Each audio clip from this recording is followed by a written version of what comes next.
Estamos começando mais um programa Tira Dúvidas nessa manhã de quarta-feira muito abençoada, sempre contando aí com a sua participação, com a sua intervenção aqui, porque a gente precisa da sua resposta, que é a nossa matéria-prima aqui, e tem muita gente já mandando pergunta. Eu quero que você mande a sua aqui pra gente através do nosso WhatsApp, que é o 999972005. Lembrando que esse programa também está sendo transmitido para o nosso canal do YouTube, Rádio Vinha FM.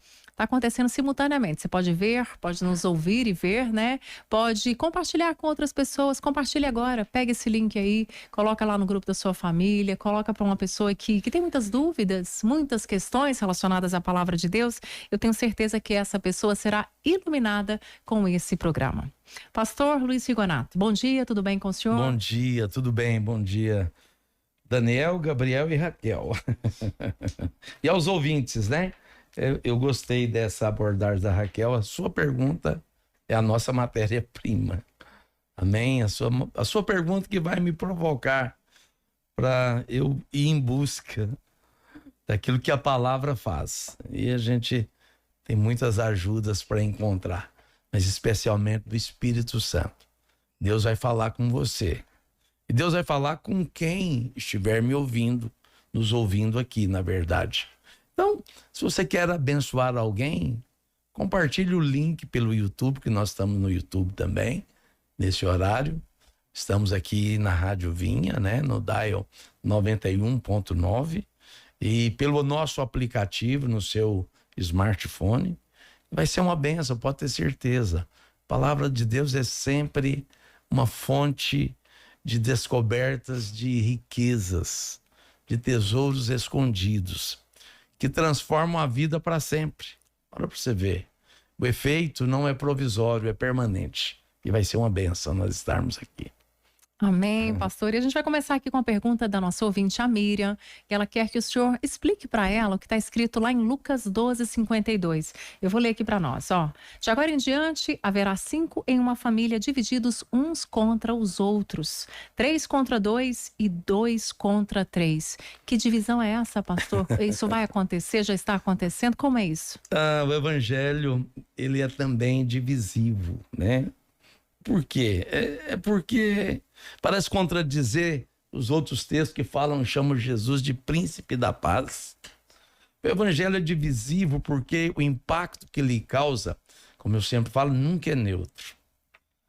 Ele vai causar uma perspectiva diferente em um e em outro. Um vai acreditar de uma maneira e o outro vai acreditar de outra maneira. Numa família onde todo mundo é autêntico, porque Lucas 2:52 fala isso, né? Não vim trazer paz. Isso está escrito em Mateus, né? Eu não vim trazer paz, mas eu vim trazer espada, né? Cuidais que eu vim trazer paz até não. Eu vim antes trazer a dissensão. Esse versículo está em Lucas 12:51. E numa casa, porque daqui por diante estarão 5 divididos numa casa, 3 contra 2 e 2 contra 3. Pois é, não que Deus deseje fazer isso. Há uma paz que Jesus traz, que é entre nós e ele. Mas entre os homens, até entre marido e mulher, não haverá paz. O evangelho vai trazer coisas difíceis. Em Lucas 14:26, eu lembrei desse versículo aqui. Olha o que a Bíblia diz, como que isso é controverso, né? Se você quer servir a Jesus, não pense que será confortável. Será maravilhoso, transformador, restaurador, enriquecedor. Tudo de bom vai acontecer. Mas Jesus falou, se alguém quiser vir após mim e não aborrece a seu pai, mãe, mulher, filhos, irmãos e irmãs, e ainda a sua própria vida, não pode ser meu discípulo. Essa é a divisão que o evangelho causa. E dentro de casa, geralmente vai ser, se tem 5, é 2 contra 3 e 3 contra 2. E vice-versa. Então, assim, o evangelho, o impacto que ele causa, ele promove divisões, né? Quem quer servir ao evangelho de Cristo e o próprio Cristo piedosamente vai sofrer perseguições a partir dos da própria casa. É isso que a Bíblia diz. É isso que Jesus quis dizer. Leia, depois você pode ler Lucas, né, o capítulo 12, os versículos anteriores, que faz uma abordagem muito completa, né?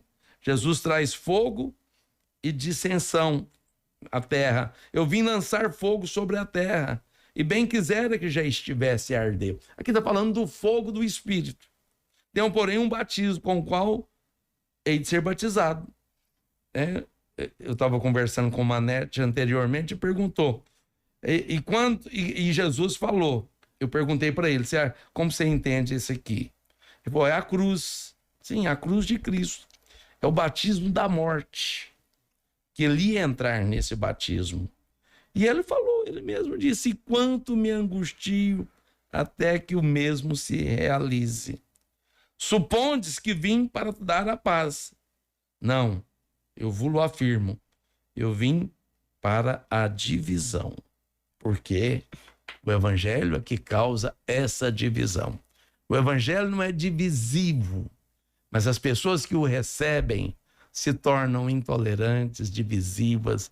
Só os cheios do Espírito, eles serão conciliadores da paz. Mas isso é uma questão de maturidade espiritual. Mas até que isso aconteça, todo mundo não tem como chegar à maturidade sem passar pela infância. E isso é muito bom. Faz parte. Bom dia, Daniel. Bom dia, Raquel. Bom dia, pastor Luiz Rigonato. E é interessante a gente ter feito essa pergunta aí, que acabou acontecendo. Eu estava confidenciando para a Raquel aqui, pastor, que o meu irmão teve um tempo em que ele ficou chateado comigo porque eu havia me convertido e queria trilhar os caminhos do Senhor da forma correta, né? Não queria ser relaxado, ser morno, como a gente disse em um programa aqui. Mas acabou acontecendo comigo. Pastor, tem uma pergunta aqui que eu achei muito boa, do Leandro. O Leandro, ele cita aqui, Marcos capítulo 16, verso 16, que diz, né, que quem crer e for batizado será salvo. Aí ele faz a pergunta, se uma pessoa que creu em Jesus Cristo, mas ela se decidiu não se batizar, essa pessoa será salva, pastor? Não, Jesus acabou de falar. Se ele creu, ele vai se batizar. É o que Jesus está falando. É claro que a versão, às vezes, ela perde um pouco do sentido. Que é versão, é só questão de versão. Mas o que Jesus está falando é o seguinte, é como se ele dissesse, quem crê vai se batizar. Porque as 3 ordenanças da nova aliança. Primeiro, é o versículo 15. Que diz, ide por todo o mundo e pregai o evangelho. Essa é a primeira ordenança. A segunda ordenança, pelo resultado da pregação, o convencimento do Espírito, convencendo do pecado, da justiça e o juízo, é a crença, é a fé, é o novo nascimento. Nasceu de novo, vai querer se batizar. E se rejeitou o batismo, como uma regra de ordenança bíblica, esse não se converteu. É um sinal evidente que não nasceu de novo, ok? Então, assim, se alguém diz que creu, mas diz que não crê no batismo, não creu. Porque aquele que recebe a fé, ele tem a revelação de toda a ordenança divina. Então, a primeira ordenança é a pregação do evangelho, é a proclamação que todo aquele que é crente é cativo de um encargo de pregar esse evangelho, ele se batiza com alegria, se torna essa nova criação, e aí ele cumpre a ordenança, porque é uma ordem de Jesus, se ele é salvo, ele se submete a Cristo. E a terceira coisa, na comunhão dos irmãos, ele parte o pão, tem o partir do pão, que é o comer do pão e o beber do cálice, a ceia do Senhor, que é a terceira ordenança. As 3 estão de mãos dadas. Se a pessoa, não, eu vou... E a pessoa diz, não, eu creio, eu vou me batizar. E a ceia? Não, a ceia eu não creio nisso aí, não. Então nem salvo foi. Se faz uma coisa sem a outra, não existe essa fé manqueba, tá? É inevitável, né, pastor? A gente fica com a vontade, eu quero batizar. É que nem o eunuco, né, com Filipe, ele creu, acreditou e logo já foi batizar, né? Quis se batizar. É verdade, é verdade. Interessante é que uns querem muito, outros não querem tanto, né? Parece que é Deus que escolhe mesmo, não sei. Você já viu pessoas dizendo assim, ó, até piedosamente, aparentemente piedosamente, a gente está insistindo para ele se batizar. Não estou preparado ainda. Ele percebe espiritualmente a gravidade, a profundidade, a solenidade. Mas ele ainda não tem disposição. Porque ainda não foi feito. É porque o novo nascimento é instantâneo. Mas até que ele aconteça, pode demorar um pouco, tá? Para muitos. Então é por isso que muitos demoram a se batizar. Mas quando decidem, é porque aconteceu o novo nascimento. Amém. Glória a Deus. Vamos entrar numa esfera mais política aqui. O Victor quer saber aqui, ó. Quando o povo de Israel pediu um rei, Deus se sentiu rejeitado. Deus, ele é contra regimes de governos humanos, contra a monarquia, contra o Estado no geral? Não, Deus dá liberdade para todo mundo escolher o que quiserem.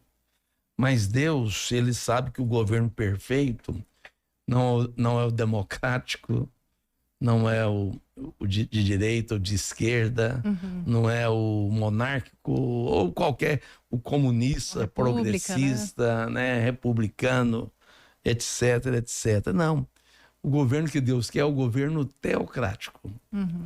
Deus não se sentiu rejeitado, ele foi rejeitado na prática. E Deus bate uma DR ali com Samuel e fala assim, ó, Samuel, fique em paz. Porque Samuel era o juiz, o último dos juízes. Samuel se sentiu rejeitado, né? Samuel se sentiu, muito, porque eles estavam rejeitando o governo dos juízes e queria um rei para si. Porque a vontade de Deus é que juízes cheios de Deus, como era Samuel, governassem sobre o povo. Claro que nenhum governo seria perfeito, porque é humano. Claro que os governos humanos têm muitas dificuldades, as variáveis são imensas. Mas Deus queria o governo teocrático. Deus se volta para Samuel, né? E fala para ele ungir a Saul. E ele fala assim, mas não fique triste, não foi a você que eles rejeitaram.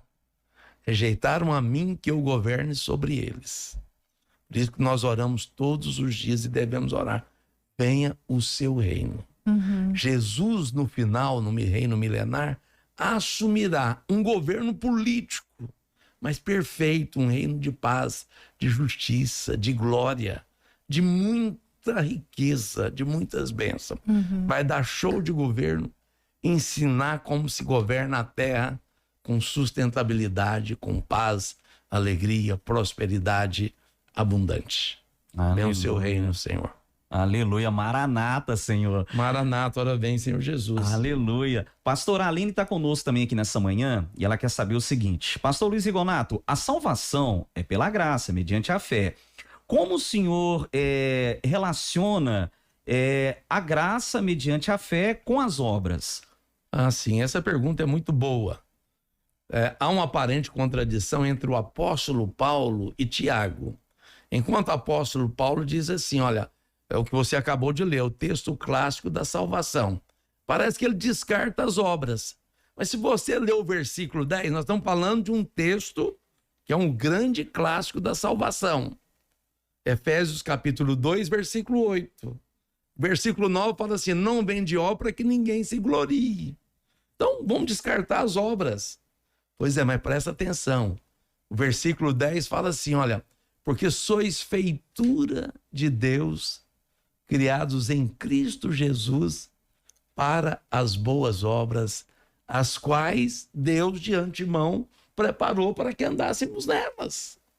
Então não tem essa história, se a salvação é pela graça, aí deixa a vida me levar. Não, a vida não tem poder, a vida não é Deus. Não cometa essa besteira. Olha, Paulo fala, 1 Coríntios 15, 10. Pela graça eu sou o que sou. Mas a sua graça que me foi concedida não se tornou vã, não se tornou inútil.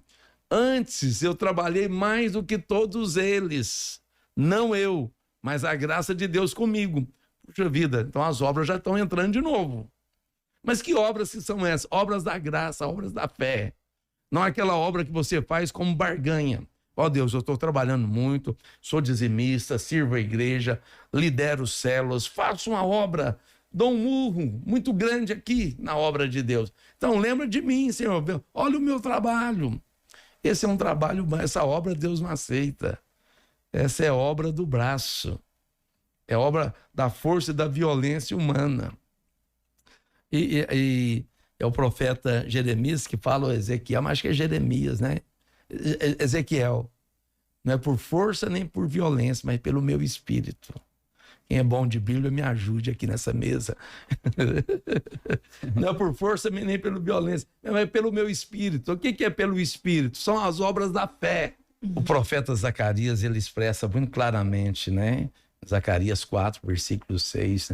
Não é por força nem por violência, mas é pelo meu espírito. Olha, as obras são extremamente úteis, as boas obras. Jesus falou assim, olha, em Mateus 16, vocês têm que manifestar as vossas obras para que a vossa luz brilhe diante dos homens. Mas Paulo acabou de descartar as obras? Não descartou. Ele descartou as obras que são do mérito humano, da meritocracia humana. Você achar que você pode comprar algo de Deus. Você pode fazer algo por merecer algum favor divino. Tudo é pela graça por meio da fé. Então, dessa maneira, quando Tiago fala, né, que a fé sem obras é morta, ele está dizendo o seguinte: quem tem fé vai manifestar obras. É isso o que a Bíblia diz. Esse é o alinhamento perfeito de fé e obras. Fé verdadeira produz obras aceitáveis diante de Deus. Então, leia-se como obras por meio da fé. Quem tem fé, ele acredita que ele é abençoado com toda a sorte de bênção, que não há nenhuma condenação sobre ele, que ele é bendito eternamente, salvo eternamente, e por gratidão, essa é uma obra válida, ele produz obras para Deus. Porque tendo recebido uma tão grande salvação, isso vai redundar em grandes obras na sua vida. Acredite. Amém? Amém. Aleluia. A gente está quase finalizando aqui o nosso primeiro bloco. Eu vou deixar aqui... Eu vou fazer essa pergunta, ainda dá tempo, lembrando que você que acabou de ligar o rádio, você está ouvindo o programa Tira Dúvidas ao vivo. Você também pode nos assistir no nosso canal do YouTube, Rádio Vinha FM. E você que gosta mesmo, tem o Instagram do pastor Luiz com Z Rigonato. Lá tem outras respostas incríveis que eu tenho certeza que vão te abençoar muito, muito. E o meu, Raquel de Lima Oficial. E o seu? Daniel.d.Fernandes. É isso mesmo. Pastor, dá tempo para mais uma pergunta aqui. Uma pergunta interessante. Não me lembro de tê-la feito. O José Alves está perguntando aqui. O cristão tem que orar pelo povo de Israel? A Bíblia recomenda que sim. Deus falou para Abraão, olha, Abraão, vou abençoar você e em você serão benditas todas as famílias da terra. Abençoarei os que te abençoarem. Então, pronto. E amaldiçoarei os que te amaldiçoarem. Você fica vendo no presente a guerra aí, né? Essa intriga de décadas do Irã contra Israel. E você fica pensando, por que o Irã está fazendo isso? Na verdade, o Irã querendo destruir aquela região ali, é o diabo trabalhando para que não se manifeste o propósito de Deus ali. Porque o propósito de Deus, e Jesus vai governar, na pergunta anterior eu estava respondendo a isso, que Jesus vai estabelecer o seu trono e será em Jerusalém. E a partir de Jerusalém ele governa o mundo inteiro. E o diabo tentando impedir, se levanta no Irã para destruir Israel e as nações vizinhas que odeiam Israel. Por que odeiam Israel? Porque Israel é o filho da promessa. Aquele país lá, apesar de hoje ser uma nação pagã, porque rejeitaram a Cristo, em algum momento eles crerão em Cristo. Então nós devemos orar por Israel, sim. Tem um salmo que diz algo muito interessante sobre isso. Vamos ver se a minha memória está boa e eu vou acertar esse salmo. Acertei. Salmo 122, versículo 6, que responde objetivamente a sua pergunta. Orai pela paz de Jerusalém. Sejam prósperos os que te amam e oram por você. Reine a paz dentro dos seus muros e a prosperidade nos teus palácios. Então, olha só, olha o que Deus falou para fazer sobre Israel. Havendo paz em Israel, haverá paz em todo o planeta. Mas enquanto o príncipe da paz não colocar os pés ali no Monte das Oliveiras, de fato não haverá paz para aquele povo. Mas quando Jesus arrebatar a igreja, Israel crê no Senhor e começam a buscar o Senhor Jesus. Isso é maravilhoso, poderoso, sobrenatural. Aleluia! Amém. E a gente está finalizando aqui o primeiro bloco do programa Tira Dúvidas. A nossa próxima pergunta, para você ficar pensando nela, é a da Marina aqui, ó. Se Jesus destruiu a morte, por que ainda morremos? Vamos descobrir daqui a pouquinho, depois do intervalo comercial. Não saia daí. Tira a dúvida! Pastor Luiz Rigonato responde a sua pergunta com orientações bíblicas. Tira a dúvida!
Pastor Luiz Rigonato responde a sua pergunta com orientações bíblicas.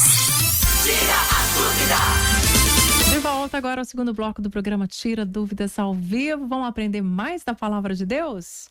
Vamos lá, a gente deixou no ar a pergunta da Marina. Uma pergunta importante é que ela fala assim: Pastor Rigonato, se Jesus destruiu a morte, por que morremos? Pois é, porque morremos. Mas o poder da morte está destruído, sim. A palavra de Jesus é: aquele que crê em mim, como diz a Escritura, ainda que morra, viverá. Esse é o poder da morte destruído. Mas eu mostro para você em Hebreus capítulo 2, não sei se é versículo 4 ou 14, mas é aqui perto. Acho que é o 14. Olha, isso. Versículo 14, a Bíblia diz assim: visto que os filhos têm participação comum de carne e sangue, destes também ele igualmente participou, para que, por sua morte, destruísse aquele que tem o poder da morte.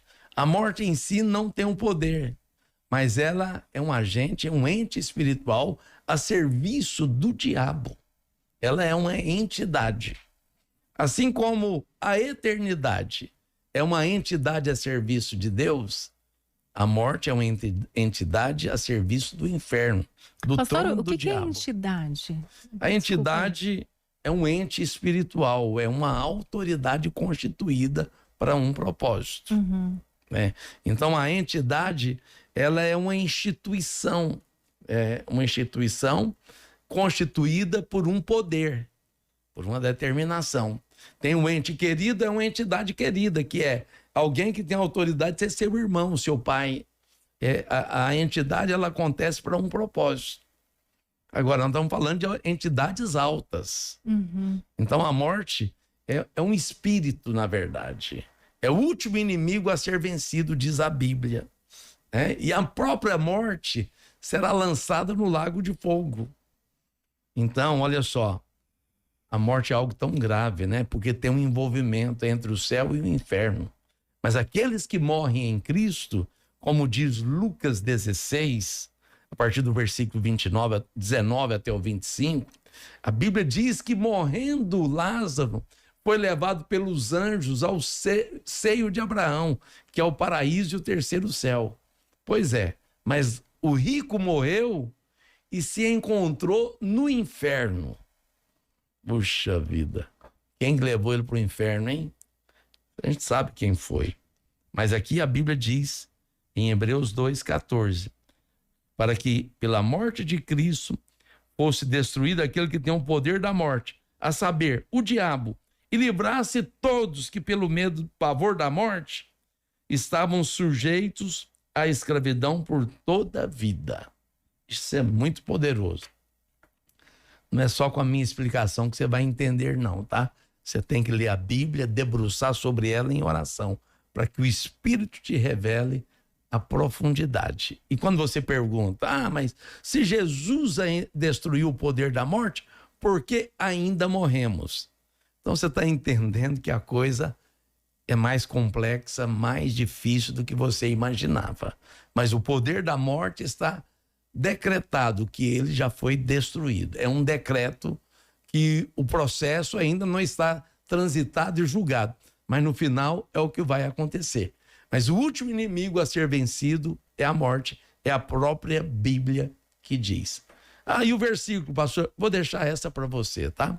É uma boa desculpa porque eu não sei onde está. Mas está em Apocalipse. Apocalipse 20, na verdade. Pode olhar em Apocalipse 20, tá lá esse versículo. Dá uma lida lá. Ô pastor, você falou aí na questão da morte, né? Ela, na verdade, ela só vai ser cessada mesmo na volta de Cristo, né? Que a gente não vai morrer mais, a morte natural, né? No milênio, Aos o que povo vai são morrer, né? glorificados, Jesus é primícia dos que dormem. Ele é o primeiro que ressuscitou, primeiro a ser glorificado. Foi glorificado. Ninguém ainda foi glorificado. Seremos glorificados primariamente no arrebatamento e depois na 7ª trombeta, conforme 1 Coríntios 15:52, os que ressuscitarem, ressuscitam num corpo incorruptível, glorificado. Agora, a morte, no milênio, a Bíblia diz que quem morrer com 100 anos ainda morrerá jovem, porque os homens voltarão a viver a longevidade das árvores, ok? Mas o grande trono branco é depois do reino milenar, onde são julgados os que não creram em Cristo, nem o receberam como Senhor e Salvador, são seguidores do diabo. O próprio diabo será condenado e a morte, o último inimigo a ser vencido. É o que fala Apocalipse capítulo 20, ok? Então é um processo complexo, muito grande, né? E isso vai definir a era da eternidade. Quando nós entramos na eternidade, por que chamamos de era da eternidade? Porque o homem originalmente não nasceu para morrer, gente. Todo homem tem, vamos dizer, o DNA da eternidade, tanto que são salvos como os que se perdem. Há igrejas e teologias que ensinam que a morte do ímpio é a aniquilação. Não é.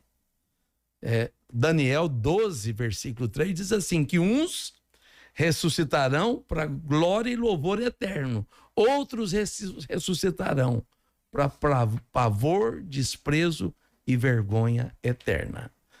Homem salvo e não salvo. Quem é salvo, ele se salva num corpo incorruptível, espírito, alma e corpo. E quem vai para o inferno? Vai espírito, alma e corpo, a mesma coisa. Porque é um ser indivisível. A morte é didática, é pedagógica, é só para colocar limites ao pecado. Por isso que o homem morre. Mas isso é um processo provisório. Na eternidade futura, tanto os que se perdem como os que se salvam viverão eternamente. Eu tenho uma pergunta teológica, mas vou deixar para um próximo programa para o senhor. Escatológica, na verdade, a pergunta, pastor. Vai, faz ela agora, vamos fazer ela agora. Vamos lá, então. É porque é o seguinte, eu tenho uma dúvida. A gente tem ali em Apocalipse, pastor, as duas testemunhas que estarão ali pregando, e também a palavra diz, eu até vi aqui, ó, Apocalipse 14, a partir do verso 6, que fala de 3 anjos que vão estar também pregando. O que eles vão estar pregando, pastor? É o evangelho ou... Não, a Bíblia fala que João viu um anjo voando e ele tem um evangelho eterno para pregar. O que ele prega? Temei a Deus, adorai a Deus, porque é Ele que criou os céus e a terra e todas as coisas, as fontes das águas. Porque será um tempo em que os anjos virão. Você pode ler aí, lê para nós, Daniel, vai falar que eles vêm para pregar para quem? Isso, sobre fala, todos. Isso, toda nação, tribo, língua, povos. E ele fala, né? Temam a Deus. O capítulo 14 de Apocalipse, ele tem 4 divisões. O primeiro são as primícias, a segunda, as 4 vozes, a terceira, a grande ceifa, que é a salvação do dia do Senhor, o outro arrebatamento, e a vindima. A segunda parte do Apocalipse fala das 4 vozes. Essa aí é a segunda voz ou terceira voz. Segunda voz ou primeira.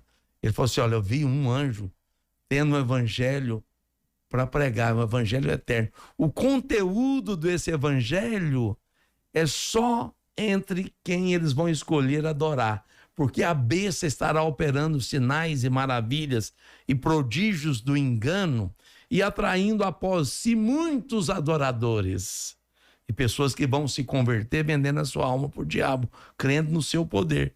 E os anjos vêm para ajudar a proclamar um evangelho. Olha só que maravilhoso. Vai vir porque não vai ter gente suficiente para pregar? Não, é o seguinte. Deus é tão maravilhoso, tão poderoso, e haverá uma perseguição tão implacável aos crentes, que Deus manda anjos para ajudá-los. Hoje os anjos gostariam de ter o privilégio, e não lhes é dado o privilégio de pregar o evangelho. Mas na grande tribulação, eles proclamarão esse evangelho a todas as tribos, povos, línguas e nações. Aleluia. Essa é maravilhoso. É lindo. Lindo. Você está pensando que a grande tribulação é só juízo? Não. De retaguarda e vanguarda, direita e esquerda, Deus estará promovendo uma grande salvação. Grande salvação, você pode ter certeza. E os que são ímpios se chafurdam de mais impiedade. Mas aqueles que Deus tem para ele vai salvar em massa muita gente e se cumprirá. Olha, e derramarei do meu espírito sobre toda a carne. Joel 2, do 28 ao 32. Se você observar quando é que acontece esse avivamento, não é na era da igreja, é na era apocalíptica. Porque os sinais, os cataclismas celestiais e acidentes dos espaços siderais, que você vai ver lá, só acontece em uma era apocalíptica. Porque muita gente acha que o primeiro, antes do arrebatamento, tem que vir o avivamento de Joel 2, 28, 32, porque a noiva ela tem que estar toda adornada para receber o cordeiro. Não, irmãos. O casamento do cordeiro com a noiva é na eternidade futura. Vai demorar um pouco ainda isso. Vamos fazer um programa só de escatologia um dia, vamos? Esse diálogo aqui é de gente grande, né? De gente que conhece. Meu Se Deus. você que está ouvindo, que ouviu essa parte, ficou interessado, quer se aprofundar no livro de Apocalipse, pastor, como é que faz? Tem os cursos do Senhor na plataforma? Como é que a gente tem acesso ao Mas estudo você mais pode profundo? comprar o meu livro. Obrigado, Raquel, pelo mechan. Tem meu livro. Depois que eu me passar a comissão. A Linha do Tempo em Apocalipse. Eu recomendo esse livro.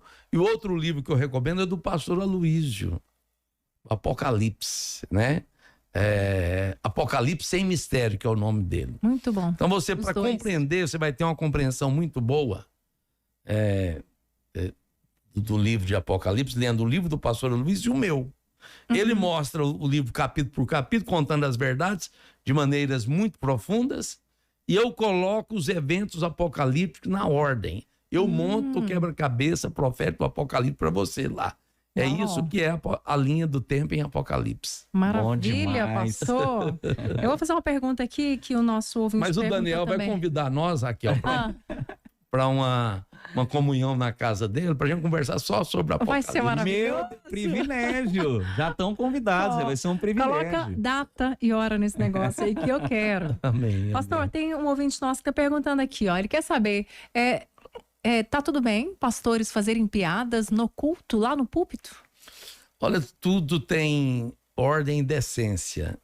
É claro que a piada, né, é um momento de riso, quando a piada... Porque a piada, para ser bem elaborada, ela tem que ter uma abordagem inteligente das vivências da vida, né? Mas não tem nenhum pecado você contar uma piada que não seja com linguagem ruins, né? Não preciso entrar em detalhes, você está me entendendo. Agora, o pastor que conta piada, se o assunto da piada ele é pertinente ao assunto que está pregando, e daquela piada ele vai tirar uma verdade e para instruir a igreja, tudo bem, né? Mas se no início da pregação ele quiser fazer um quebra-gelo, pode também, não tem problema. Mas sabe qual que é o problema de muitos pastores? É que ao invés de ele pregar o evangelho, ele se torna stand-up, usando as coisas da Bíblia só para fazer stand-ups. E aí ele torna a pregação dele no estilo piadista. Não faça da pregação, desvalorizando ela, só de piadas. Vai falar sobre casamento, só fala de piada o tempo inteiro. Desvaloriza a entidade matrimonial, desvaloriza a palavra e acha que todo mundo só gosta de rir. Não, as pessoas gostam mais de aprender do que rir. Mas não tem problema você arejar a sua pregação. Se o pastor vai fazer bem feito, que faça bem feito. Irmãos que usam da Bíblia para contar piadas. Bom, se você quiser contar piadas, né? Por exemplo, a Bíblia, alguém Você pergunta está assim... falando agora fora do contexto, Fora né? do contexto Do pastoral. culto. Aham. Irmãos que querem fazer piada com as coisas da Bíblia, com todo respeito e reverência, Sim. né? Só um exemplo aqui. Alguém brincando, né? Até para chamar a atenção, para conhecer as coisas. Tem que conhecer a Bíblia para você entender a piada.